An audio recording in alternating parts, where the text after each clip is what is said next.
पूज्य स्वामी जी, कर्नाटक के गवर्नर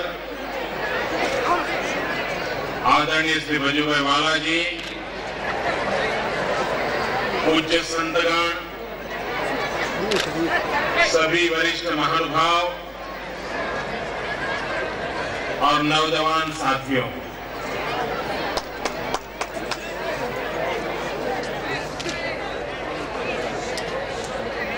कुछ वर्ष पूर्व यहाँ के सब स्वामी जी गुजरात में मेरे घर पे आए थे और मुझे बड़ा आग्रह से निमंत्रण दिया था कि आप तुमकुर आइए, हमारे मठ पर आइए। लेकिन मुख्यमंत्री के रहते हुए तो नहीं आ पाया। शायद पूज्य स्वामी जी की मन की इच्छा होगी कि मुख्यमंत्री नहीं, प्रधानमंत्री बन के आ जाओ।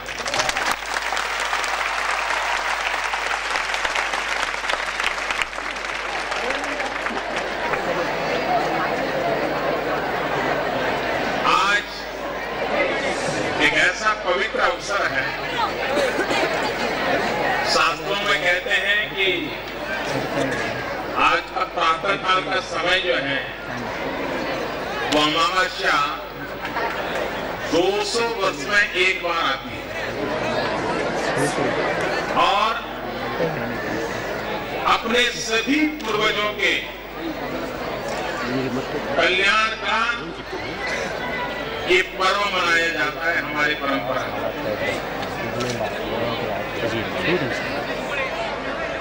आज का एक महत्वपूर्ण दिवस ये भी है कि मैं उस कार्यक्रम में से आ रहा हूं जिसके लिए पूरा हिंदुस्तान गर्व कर सकता है। एक वर्ष पूर्व भारत ने एक मार्स मिशन का कार्यक्रम शुरू किया। मंगल ग्रह पर जाने का एक हमारा ऐसा इंस्ट्रूमेंट भेजना जहां से कुछ जानकारी हमें मिलती रहे। करीब 65 करोड़ 65 करोड़ माइल्स की यात्रा करके वो यान मंगल के ऑर्बिट में आज प्रवेश कर गया।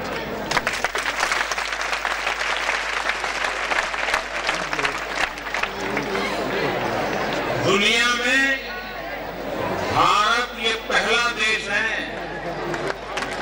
जिसने पहले ही प्रयत्न में सफलता प्राप्त कर ली।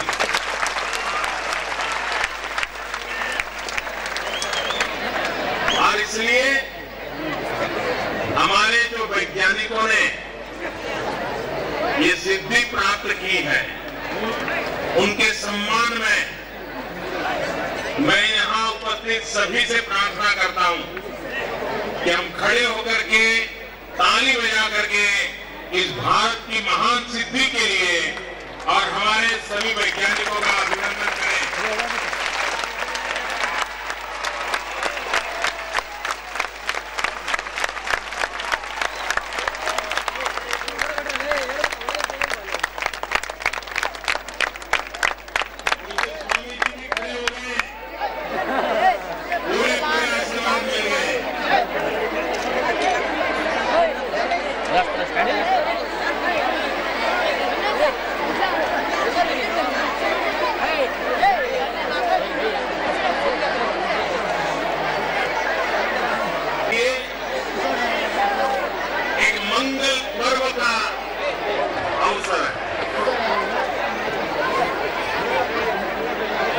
मंगलायन में सफलता ये हमारे लिए मंगल पर्व है। हमारे वैज्ञानिक ये बहुत बड़ी सिद्धि कर रहे हैं।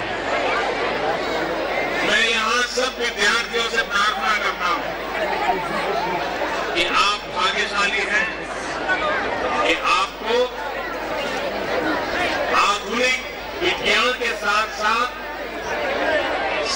का भी ज्ञान मिलता है। हमारे पूर्वजों ने वेदों की रचना की, उपनिषदों की रचना की, स्मृतियों की परंपरा की, पूरे मानव कल्याण के लिए अगाध साहित्य हमारे शास्त्रों में है। लेकिन हमारे शास्त्र ज्यादातर संस्कृत भाषा में, और आप संस्कृत की साधना करते हैं। लेकिन इस संस्कृत की साधना के साथ साथ हमारे पूर्वजों ने संस्कृत भाषा में जो ज्ञान और विज्ञान परोसा है, आप उसे खोज निकालिए। आने वाली पीढ़ी को बताइए कि हमारे पूर्वजों ने जो शास्त्रों में बताया था वो क्या था। अगर हम वेद देखें, आज दुनिया जो ग्लोबल वार्मिंग के कारण परेशान है, पर्यावरण को लेकर के चिंतित है,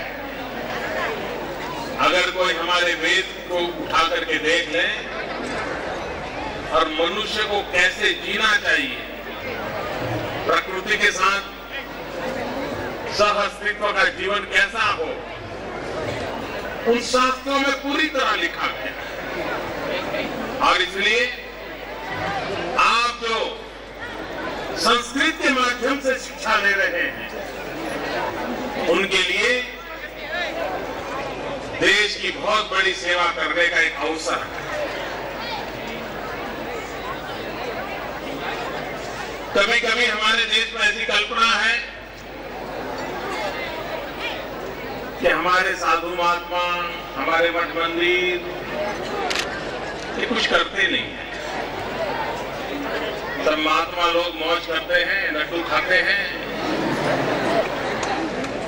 लोग आते हैं, उनके पैर छूते हैं। ऐसा एक भ्रम फैलाया गया। यह देश इन्हीं संतों ने बनाया है, इन्हीं ऋषियों मुनियों की तपस्या से बना हुआ। और आज भी हमारे सभी मठ मंदिर ऋषि मुनि समाज कल्याण के लिए ही काम करते हैं। वो अपना पूरा जीवन खपा देते हैं। उनके लिए जन सेवा यही प्रभु सेवा, यही मंत्र रहा। और इसलिए हमारी इस महान परंपरा, जिसने हमें संस्कार दिए, संस्कृति दी, जीवन जीने का सही रास्ता दिखाया,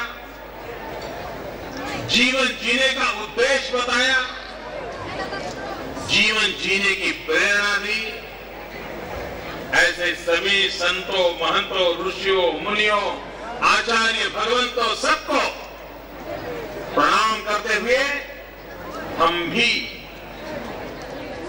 देश और समाज के लिए कुछ करने का संकल्प करेंगे। मेरी बात समझ आई?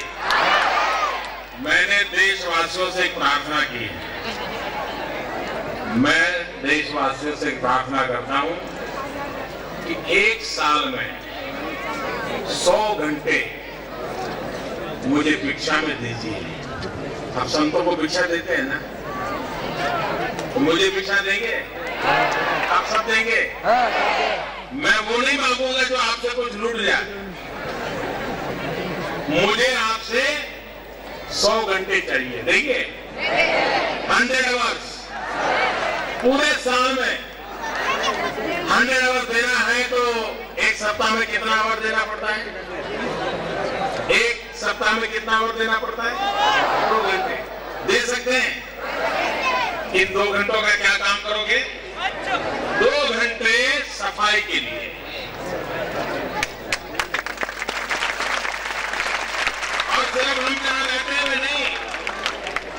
गांव में जाएंगे, किसी गंदी बस्ती में जाएंगे, तुमकुर के किसी मोहल्ले में जाएंगे, लेकिन अब इस देश को हम गंदा नहीं रहने देंगे। ये संकल्प कर सकते हैं। आप में से कोई है जिसे गंदगी पसंद है? कोई है जिसको गंदगी पसंद है? हमको स्वच्छता पसंद है कि नहीं है?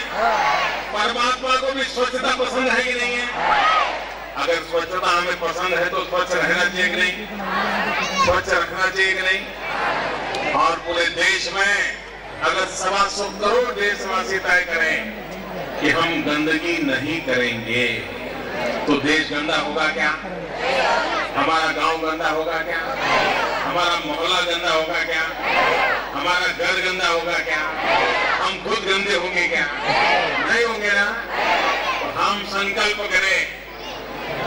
महात्मा गांधी को सबसे प्रिय अगर कोई बात थी तो वो एक था भारत की आजादी और दूसरा था सफाई, स्वच्छता। गांधी जी हर बार स्वच्छता और सफाई के बड़े आग्रही थे। महात्मा गांधी ने हमें आजादी दी। क्या हम महात्मा गांधी को स्वच्छ भारत दे सकते हैं? हम महात्मा गांधी को स्वच्छ भारत दे सकते हैं? हमें महात्मा गांधी को स्वच्छ भारत देना चाहिए। हम महात्मा गांधी को स्वच्छ भारत देके रहेंगे। ये हमारा संकल्प है। ये संकल्प पूरा करेंगे। पूज्य स्वामी जी के आशीर्वाद हमें इसमें सफलता देंगे, ऐसा हमारा पूरा विश्वास है।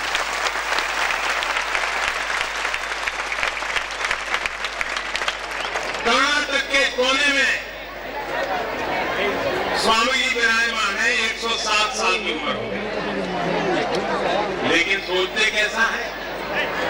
यहां में आया तो क्या किया उन्होंने? मोदी जी, ये 25 लाख रुपया कश्मीर के बाढ़ पीड़ितों के लिए ले जाओ। देखिए देश की एकता कैसी है। दक्षिण में वो भी एक स्वामी जी जो सब त्याग और तपस्या की मूर्ति है, वो भी धन दे रहे हैं कश्मीर के पीड़ितों के लिए। यही हमारे देश की सबसे बड़ी ताकत है। और कुछ स्वामी जी के आशीर्वाद से भारत का भाग्य बदलेगा, ऐसा मेरा पूरा विश्वास है। मुझे पूज्य स्वामी जी के चरणों में बैठने का अवसर मिला, उनके दर्शन करने का अवसर मिला। मैं फिर एक बार पूज्य स्वामी जी को प्रणाम करता हूँ, सभी संतों को प्रणाम करता हूँ और भारत की महान संस्कृति को जीने का प्रयास कर रहे हैं, संस्कृत भाषा को सीखने का प्रयास कर रहे हैं आप सभी नौजवान साथियों को हृदय से बहुत बहुत अभिनंदन करता हूँ। मेरे साथ बोलिए भारत माता की, दोनों मुट्ठी बांध करके पूरी ताकत से बोलिए भारत माता की, भारत माता की।